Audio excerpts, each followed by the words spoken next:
Hey Discord friends, this is a guide for myself to explain of how I deal with champions. But for now, I want to go over overload champions at the moment. Overload champions are basically a threat and they need to be dealt with before it screws over your team. The way I usually see overload champions is either one, they can teleport in front of you, two, or they don't stun properly. So let's go over. I want to start with Overload Vex Minotaurs because sometimes I see you guys trying to stun them and they don't stun.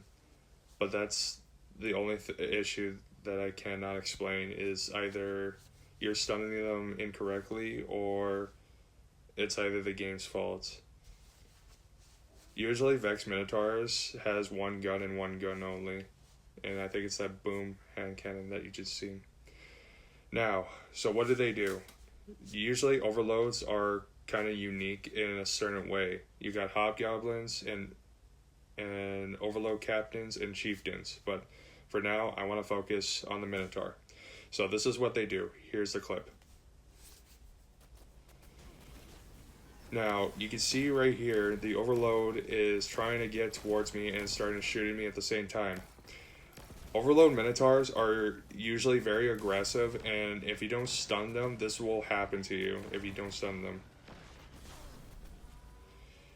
Always have something to be ready to stun by. If not, that overload is going to come into your safe zone and probably kill you or your teammates, if not dealt with properly.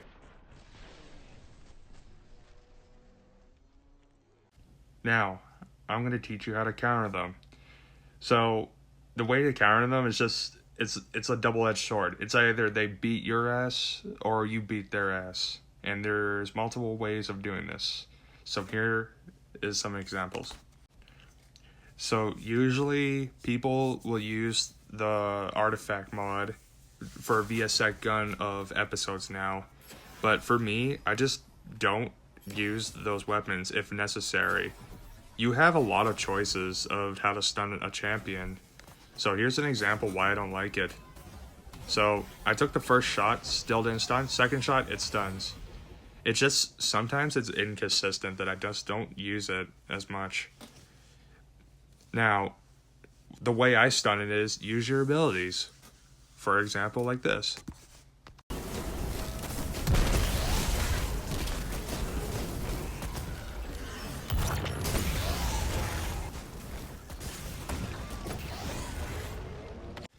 So, in those clips, abilities are the best stunning to stun overloads. Now, that doesn't mean that your abilities will be there all the time in a scenario that it needs to be. But there is other ways to stun, and this is like my second best option. So, here's some examples. So, my second best option is using weapons that have a stunning feature. Not in the artifact, but something like Chill Clip.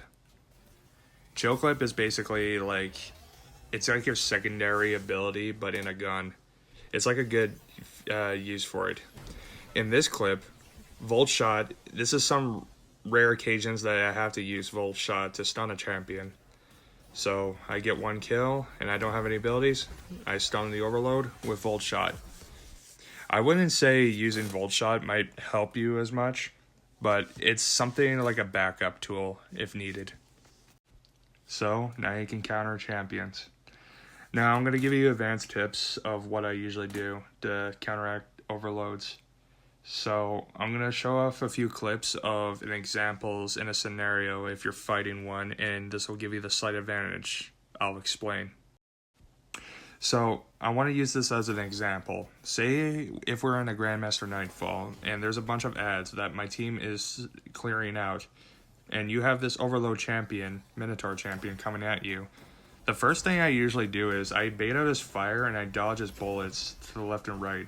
Then what I usually do is I usually bait his melee by jumping over him, and then I counterpart with the stun. But the reason why I usually jump over him is basically I can make him stop firing and then that he walks back where he came from. Because as I explained before, overloads are very aggressive if not stunned correctly. If I don't have any abilities or weapons to stun him at the moment, I just usually bait his melee. It's very high and risky, but at least it takes the pressure off my teammates, and therefore that's why I do the bait melee attack for the overloads. The next example I can give you guys in a scenario like this in a Grandmaster Nightfall, always look around in your area that if the overload is literally dogging on your team, just go on some high ground. High ground is basically the best thing for you. If the overload cannot follow you, he won't jump up there at all. But if there's like an open area that enemies can jump up there, so just be on a lookout, he can jump on there. But getting this high ground makes him so he stops teleporting that you can get the stun off. So yeah. Okay, so for one more thing before I end this guide is what not to do against a Minotaur. So I'll show you an example and explain. So what not to do against the overload. Do not engage the overload Minotaur and then proceed to hide. As I said before, the overload will lock onto you and try to find you and kill you. And without stunning it, this is what's gonna happen. He'll come around the corner and then kill you. Even if you're in the best hiding scenario of like a zigzag full of walls, he will find you and possibly you get your teammate killed. Always stun the overload if you're gonna engage. Do not back out of the fight. So there you have it. Now you can fight an overload Minotaur in a Lost Sector GM. I don't know if I'll be covering any other champions at all because this took me a while to make and edit on a shitty software on my phone. So I don't know. Let's see what you guys think and see if this was helpful or entertaining. But for now, I just wanted to do this because I felt creative in a creative mood right now, and that's why it took me so long to do this and too many retakes. I was thinking to myself, I wanted to make a top 5, maybe 10 video of exotic weapons that are horrible or good. But if I feel like it, I'm up to it. But it's up to you guys. If you like this kind of idea that I had. But yeah, let's see what you guys think in the Discord chat. I'll see you around. Goodbye.